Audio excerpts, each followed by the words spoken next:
Well, hello there, and this is Auntie,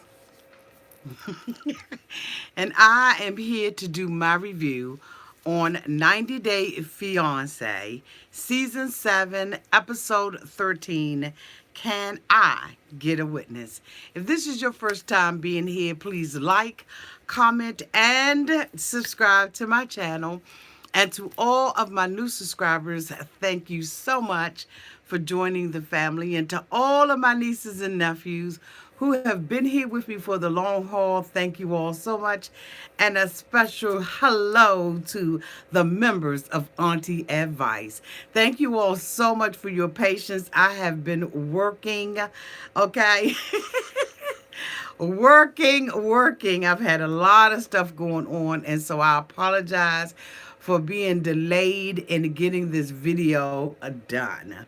Okay. Thank you all so much.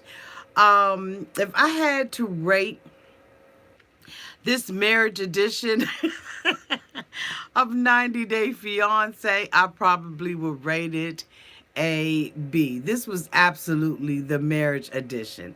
I've never seen so many marriages and weddings in my damn life. Okay. Good googity goo goo. All right. Okay. So let's get started. The first couple I want to talk about is Michael and Sarah. Yeah. It sounds like I'm talking about Love After Lockup, doesn't it? No, I'm talking about Juliana's husband.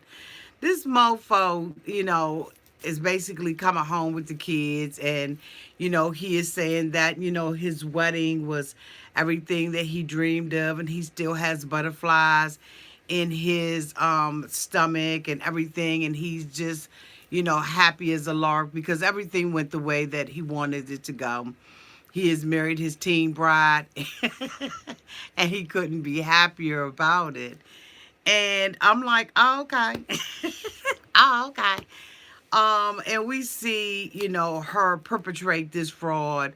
They have already said on Instagram that this was phony.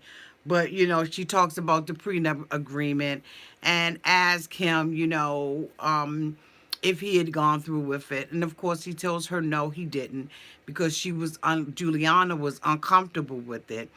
And so because of that, he didn't go any further. And so she was talking about the kids and, what would the children have. And he said, and this is the reason why you do estate planning. And so basically he's saying that, the kids are going to be okay and blah, blah, blah.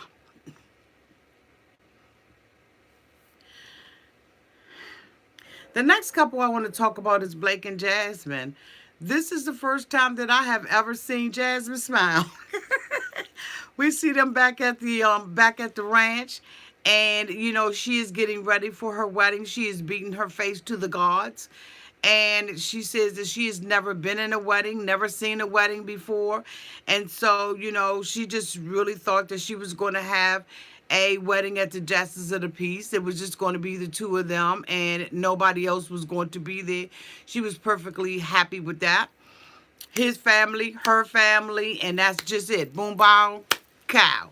But his idea of getting married is to have all of his friends around, those people who care for him, the band members, the producers, the executive producers, the sound men, the grip men, the men that make the beats. I mean, he wants everybody to be there. And so the two of them could not be further apart. I mean, they are just absolute opposites. But we see him going to a floral shop, and he is buying her flowers for her to have a bouquet, and he decides to give her, I believe there was white flowers or whatever it was. And so, he comes back home, he puts them in the sink, and he is cutting the thorns off of them and everything because she's thorny enough. And so, he wants everything to be perfect for the two of them. And she, is just like, okay, it's our wedding day. He made me a bouquet. When they got to, they decided to get married in the park. And when they got to the park and everything, and she was with her family and friends, her sister was making fun of the bouquet. And I just was like, she was like, this bouquet, it tickles me. And I'm thinking to myself, but you didn't get her one. Your mom and your daddy didn't get her one. Like, they didn't put out any kind of money. She has already made a decision that she is not going to work. And we know that Curleen is still not feeling that. And so I'm just like, why are they making fun of the bouquet? I just didn't think it was funny at all. But nevertheless, she gets there and she has on a dress. She said it's a little short white cocktail dress. And she, hadn't planned on having a big wedding, but they're getting married at a park. And I'm like, you still not having a big wedding. But anyway, so they go out and they do their vows and everything. And, he's crying. And she doesn't even notice that he cried. She is so self-absorbed. And but this was the first time that we saw any life come to this woman's face. Like, I mean, she's always been, like a stone. But this time she had just like a little bit more life to her. I don't know if it was because she had on a white dress or what it was. And the friend said that, this was the first time that they had ever seen her even remotely look like she cared about him. The minister said if she takes a dash off, if she runs off, and he's like, we okay, we gonna be good. And so he's very confident that, that the love for the green card is enough to make her stay and make her walk down that aisle. And so, of course, they get married and everybody's happy. Curling says she's still feeling some kind of way about her not working. And her parents are feeling like, they feel like they're two worlds apart. She says that we do things in Europe one way and they do things here in the United States. But if they keep communication open between the two of them, that they will, have a lasting, loving marriage. One of the things that I noticed when I started watching this show, watching this wedding edition of 90 Day Fiance, one of the things that I noticed is that these couples really do care about one another. We see all of the things that TLC wants us to see, but when you get down to the nitty or the gritty of it all, they really do seem like they are in love, or at least think that they are in love enough to really marry someone from another country. I had recently someone to reach out to me who was going to be doing a 90 Day Fiance. They were going to be cast on the show for 90 Day Fiance. And you all know a lot of people come to me and tell me about, their either they want to do the show or, whatever. People who are interested in it. And I've talked to a lot of people who are in real life going through the K1 visa process, just like these other people. And this particular couple decided not to do the 90 Day Fiance show. And I'm glad that they decided not to do it. But they are still getting married. So I just want to say, it really is a real thing. And it's for some people, it really does work. And congratulations to that couple. You know who I am. Send me my wedding invitation. Okay. But when I look at this wedding edition, I really realize these people really are in love with one another. And then you talk about Angela and Michael. Angela is still in Nigeria. She's already told the family at the dinner that, she is going to consider getting married in Nigeria. And of course, we all know that Angela did get married in Nigeria. And unfortunately, Angela's mother has passed away. And so I want to send my sincere condolences to Angela and to her family for the loss of her mother. At least I'm hoping that her mother was able to go to Nigeria and to see Angela get married. That was one of the things that Angela really did want. And I'm hoping that her mother did at least see her daughter marry the man of her dreams. Again, my sincere. I know that we have, Auntie has, she, she Auntie made fun of, Mama, you know what I'm saying? But really, all jokes aside, and when you get down to the real of it, my condolences to Angela and her family as they have suffered such a great loss in their family. But anyway, now back to the rose. So Angela and is with Michael, and they make a decision that they're going to go and see the registrar of marriage. And so they go down to this little hole in the wall and they talk to the registrar. The registrar tells them that he is the one who who legitimizes weddings. Okay, he makes sure that these mofos are legitimate. And so Angela is there and he asks Michael, Michael, did you bring your fiance up to date? I mean, why is she in here? And he said, yeah, I told her everything, but she wanted to come down here by herself. She wanted to see for herself. And I'm telling you right now, she doesn't believe anything that I say. And so, Angela, asks the registrar about the process and make sure that, whatever she does, that she is not going to be getting married to Michael today. And so he assures her that no, will not be today, Angela. Are you concerned? Like, is this really legitimate? Well. And so he assures her that, she's not going to be married today, but he does tell her that it would be better for her since Michael, has had some problems with the K-1 visa process. It would be better if she was to marry Michael in Nigeria. However, she has to have someone from America who is a friend or family member there as a witness. And if that is not done, that this wedding or this marriage will not be a legitimate marriage in the sight of those individuals in Nigeria, including him. And so Angela, after she sat there and I'm sure went through some more consultation, Angela has now made a decision that she is going to seriously consider marrying Michael in Nigeria. And so Michael is elated about this, that Angela is going to really, really consider this. And so Michael is getting his way. Angela says, you know what, hold on, Michael. You're going to be in America. Boo, I'm going to bring you by hook or by damn crook. Okay? And so, we see her leaving Nigeria and Michael gives her, tells her to close her eyes, that he has a surprise for her and he gives her a necklace with his name on it and he has one with her name on it. And so Angela is tickled pink about it and they are just hugging and kissing because this is the day that she is leaving. And she said, how can people not believe that this is really love since she's been in, to Africa now 3 different times. And that really kind of made me stop and think too. She must really like Angela really believes that she's in love with Michael. And I believe that Michael believes that he's in love with Angela. And so and so I'm not going to say really what I want to say because we got the reunion coming up. I mean, the tell all. Lord, please let it tell something.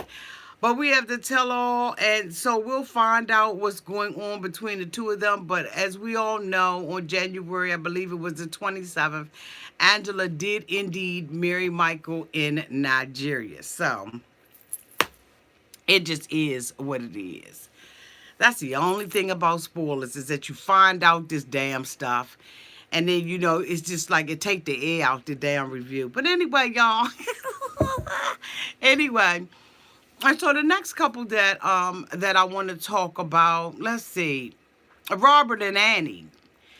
She is like, it's my wedding day. And so she has one of her friends there with her, and she is getting ready to marry Robert. As we know, last week, the mother-in-law basically, gave them a proposition and told them that she would give her $15,000 to go back to the DR because the grandmother was jealous that she was building a relationship with little Tazzy. And one thing that I can say about it is it's really honorable for a woman or a man to come in and take the place of, well, not take the place, but step in to the shoes of being a parent to a child, especially a young child. And she has done just that. And so I think that just based on that, like I can't say anything bad about the girl. I mean, she came over here on a whole bunch of dreams and wishes that he had given to her, and she is settled into it is what it is. It's more important for me to be with him. I fell in love with him, and I've fallen in love with his son, and so I'm gonna stick this all the way through. And so we see her getting dressed and everything, and she has her hair pulled back and her veil on, and she looks absolutely beautiful. And she's excited about marrying Robert, and Robert is cleaned up. He got his hair back in cornrows, and then his son looks just like him, like a little twin. I just was like, they just look so cute. That red was just like tomatoey fire truck red, bitch, okay? And I just was like, it's too much, but he still looked good in his red tux, and so did baby Taz. And baby Taz was so excited. He said, my daddy is marrying Annie, and he is real happy. He's very happy. And I was like, if that isn't the cutest little thing, I mean, just cute. Like, and you know what the thing about it is, she has been in his life, and you can see that he is turning around. Now, I know that they probably cutting some stuff out on his little ass, and we're not really seeing the truth. The true little boy, but from what they have allowed us to see, he really seems like he has turned around for the better. Okay, and so anyway, Robert is riding in the car with his aunt, and I think his auntie and all of them was in the back and everything, and he's got, as the uncle said, he got bubble guts. And, he's like, if I said, can we turn around, would you turn around? And the uncle was like, I turn around, I do it, But, he's nervous and he's excited at the same thing. Surprisingly, he, said that he had never been married before. He has 5 children by 4 different baby mamas. And, this is the first time that he's ever committed to someone. So this is a big deal for the both of them. And so the two of them, get to the altar and everything, and she's excited, and, she drinking wine and champagne and all kinds of stuff. And, she comes out and she's beautiful. And, of course, he get a little teared up about it and everything. And he stands there at the altar and he says, I have something to say. I can't do this. And, of course, we see her smiling lovingly in his eyes. And, I mean, her eyes is all bright and everything. She had the bright eyes. And when he said that, her whole head dropped and her whole countenance just changed. And he says, I can't do it without this. And he gets down on his knees and he gives her a ring.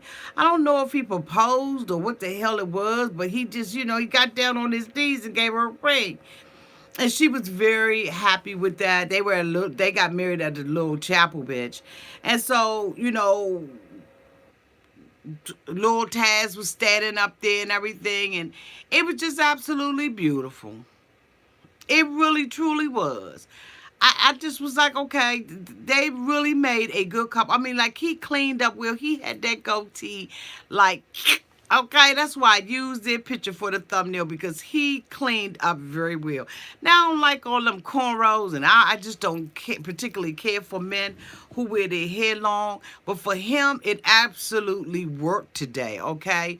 And so I was really, let me see what that is.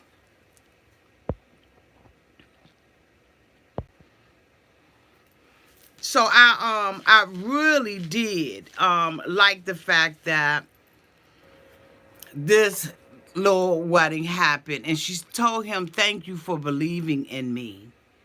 He turned around at the end, or at least that's how it was edited for us to believe.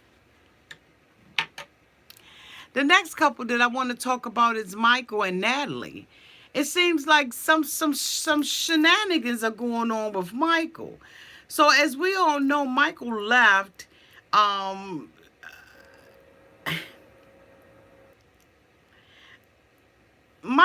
Natalie in a bad way. Okay?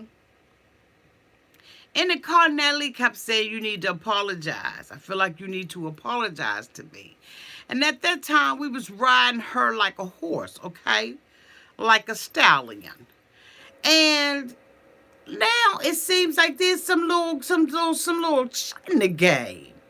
So Michael is sitting there with the producers, and he makes a decision that he's going to call Natalie on the phone.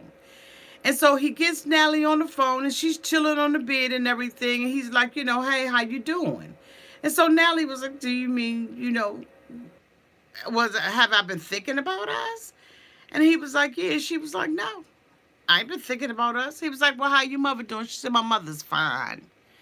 And so she goes into this dialogue about how Michael was doing some stuff behind the scene.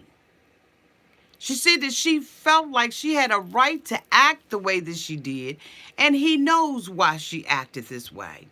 Michael is evading of the questions and really having a conversation. She says some stuff been going on, boo-boo. How can I be with a man that I don't trust?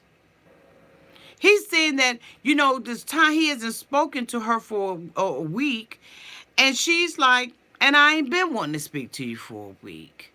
I'm with you. You try to make it, you're trying to make everybody think that you're this good man. And you got all these shenanigans and things going on. You really do need to apologize to me. I don't trust your ass. And he's sitting there getting irritated and agitated because the thing about it is his stuff about to come out. Now his eyes is shifting. This is the first time that not the first time, but this was the first time that I really paid attention to his body language. His eyes are shifty. The producers asked him, okay, wait a minute, hold up. What happened behind the scenes? He didn't want to talk about it at all. He refused to talk about it. He gets up and he walks away. He didn't want to say anything. I'm like, Michael, what the hell is going on? So, Natalie, for a woman to say that she doesn't trust a man, he had to have given her a reason to not trust him. Now, I don't know if this is editing. I don't know what this is. But I really do believe that Michael is just as bad as Uncle Bo is out there in the barn. Like, Mike got a whole bunch of stuff going on with him, because he would not answer any of the questions. So there is evidently something going on with Michael's ass. And I'm going to tell you what, I believe that is coming out on the tell-all, because when you look at the previews of what's happening on the tell-all, it appears that someone asked Michael the question of whether or not he cheated. And it seems that Michael is trying to give an explanation for some shenanigans. And so we're going to, see whether or not, he is one of those playboys. You understand what I'm saying? Something's going on with him. It doesn't give Natalie the right to be rude to him and to treat him the way that she has, and to put all that pressure on him about religion and all that kind of stuff. But something's going on. And I can't wait for the reunion. Okay. The next couple that I wanted, y'all notice I'm going through these couples because this one nothing but a wedding edition. The next couple that I want to talk about is Mursel and Anna. Of course, Anna Marie has only hours now to get married to Mursel. Mursel is flying back from Turkey. He is getting his parents' permission to marry Anna. And so her oldest son, Joey, has decided that he's not going. But the middle one and the younger one decided that we're going to go on and we're going to support our mother. We do like Mursel. And we like our mother better with Mursel. And I just don't know if that will fly in my household. I don't know if my daughter had made a decision that she just did not like this man. I don't know if I could have done what she did. I just don't know. And I don't know if that's because I only have one child, or because I want my child to be happy. I don't know. But I was really playing it in my mind about how would I handle a situation like that. Hey, right here. Somebody that came in here screaming. Let me acknowledge this person. That came in here screaming. Hi, Alicia Gant. Hi, baby. She came in here screaming. And so the little boys, they really want to support their mom and everything. And I'm like, okay. And so, they rush off to the airport with her to go and pick Mursel up. And they're really excited, and they want their mommy to be happy at the end of the day.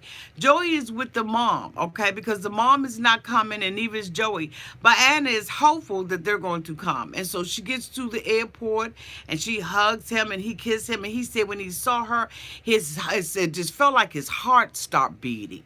He said she just was the most beautiful woman he's ever seen in his damn life.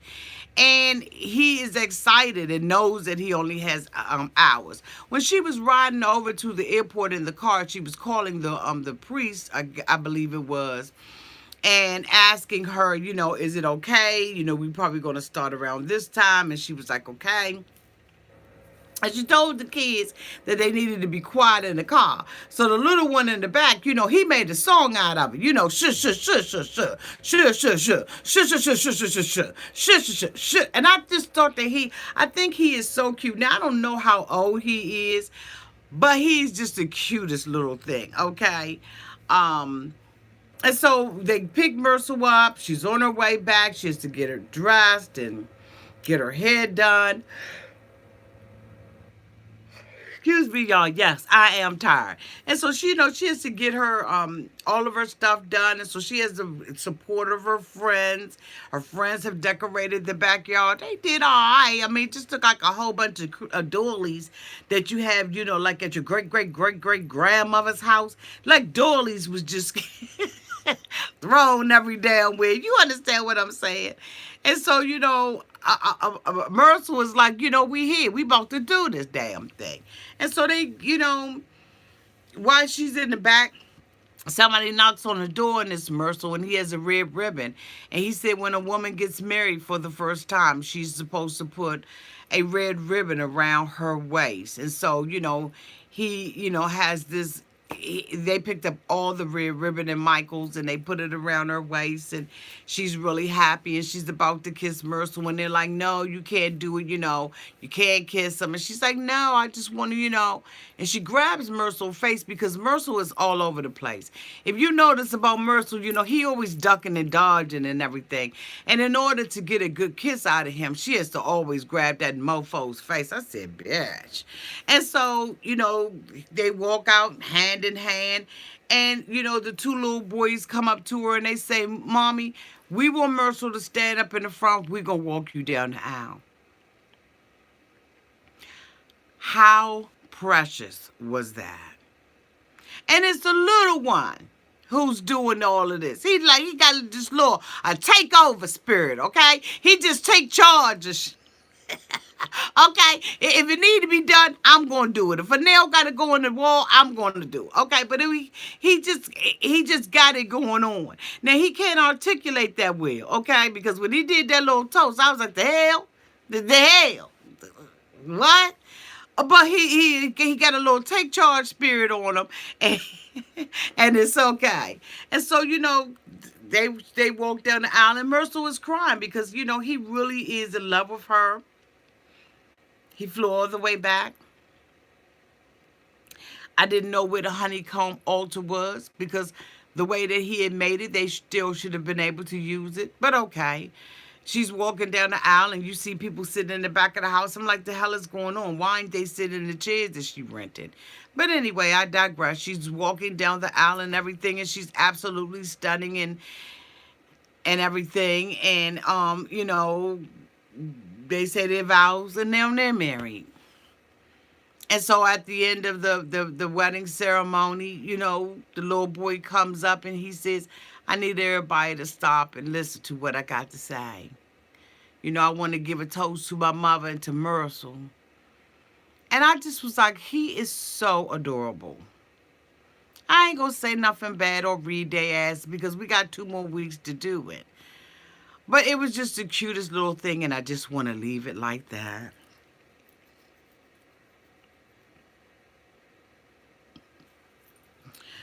So the last couple that I want to talk about is Tania and Syngin. Syngin is sitting at home and he is depressed. He is sad because Tanya told Daisy October that Syngin is not her soulmate.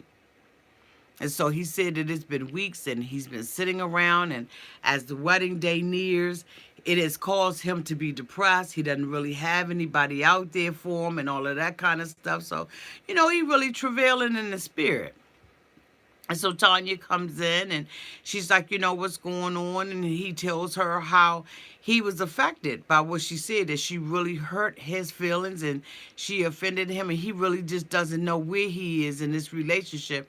And so Tanya tells him, in her, the way that only she knows how to BS, that she made a mistake and that she doesn't know really what soulmate means, and that people can have multiple soulmates, but given the fact that she had went to the bar and they had turned her away, but she insisted on getting in the bar and she finally found a window to crawl her ass into. She was able to get into the bar, and this is where she made sentence. She said there was just something that was pulling her and said, bitch, you need to get in the bar, and you need to get in the bar right now. And so, Syngin listens to that story and he believes that Tanya is his soulmate. But he also accepts the fact that she doesn't know what a soulmate. That bitch know what a soulmate is.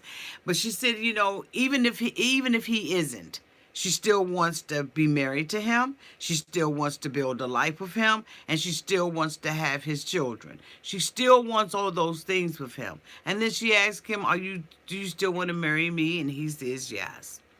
Syngin says that there has not been a divorce in his family bloodline for 500 years.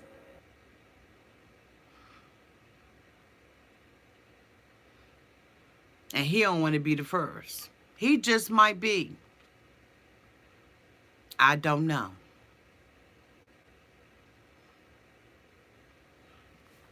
So anyway, there's so much I could say about that, given the fact of where he's coming from. 500 years. So anyway, they decide, that they're going to rent an Airbnb, and they're going to have their wedding ceremony in the backyard of this house, which I thought was really weird until I looked at the decorations that Tanya did. She may be cuckoo for Cocoa Puffs, but she did an excellent job decorating that backyard. Now, of course, she was an hour and a half late to decorating, and of course, when she sat in the chair to get her makeup done, at that point, she was 4 hours behind. She was barbecuing food and setting up candelabras all over the place, and I must say, it really did turn out right for the bride of Chucky. She was the bride of Chucky. Do you all remember that dress that she tried on, that black dress? Well, she had it, she had the black lace overlaid over some pink satin, and then she had like a tulle skirt around it, and she cooked that dress up. She said she had it tapered and, to her body, because she likes to, push, she wants to push it right to the edge, all right, of being inappropriate. When her mother came down there with that damn red dress on, I said, this is the bride of Chucky right here. Like, this looked like a clip straight out of Count Dracula. Like, seriously. I don't understand why the mother decided to wear a red dress. The runner that was going down the aisle was black with red flowers on it. And I'm thinking to myself, you really did push it. I must say that Tanya really was a beautiful bride, and you cannot take that away from her. She absolutely was a beautiful bride, but I just don't know about that bride of Chucky bull that she was pulling. She and Syngin, both decided that they were going to do their wedding vows on the fly. And she was saying that he has poetic justice. She had been out there working all day long and putting decorations up out there in the heat. And here it is, the day of her wedding, and she decides that she's going to take a bird bath. like you're out there, you're setting up this whole entire venue, okay? And you mean to tell me that you're going to walk down the aisle after you just took a piece of soap and a washcloth and washed your crouch and your underarms and up underneath your breasts? This girl sat there and said, "I'm going to take me a bird bath." Who does that, Tanya? And said it like it wasn't anything. But when she came down the aisle, Syngin got very emotional. Her parents were being Skyped from South Africa, and they gave their little vows and everything. And when it came down time for them to exchange the rings, they had the Sagittarius sign tattooed on their fingers. This one right here. See, I can't. That's how they did a ring exchange. So they said, with this tattoo, I thee wed.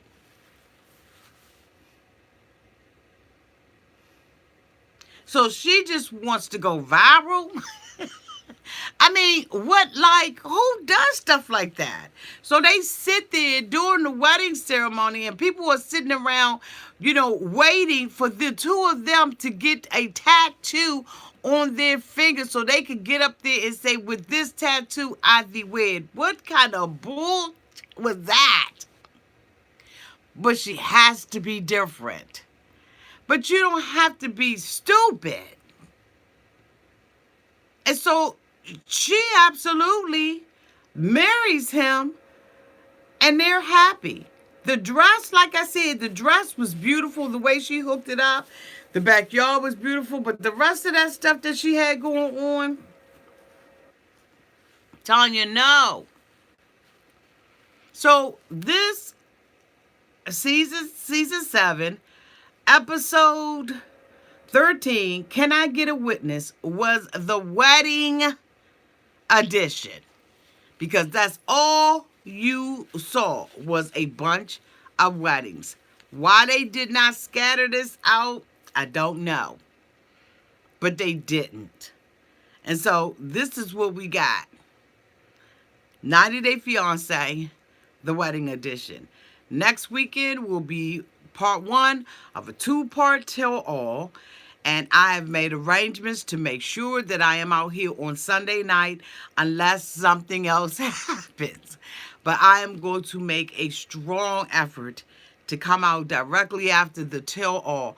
For all of my members, the people who are members of my channel, we will be doing a watch party together. So if you are a member, I will be sending you the link as I usually do, and we will be doing a live watch party so that you all can chit chat and all that kind of stuff, and video won't get flagged, but we'll have that live watch party. And then after that watch party, I'll come out immediately after that and I will post my review for public consumption. Okay, but again, I just want to say thank you all so much for your patience during this time, because I have been working and I've had a lot of stuff going on, and I really do thank you, especially my members, for your patience and waiting for me to put this review up. I really do appreciate it. Thank you so much to everybody who was out here tonight. Thank you to my moderators for making sure that the streets stay safe. And I will see you all next week as we do season 7 of 90 Day Fiancé Tell All Part 1.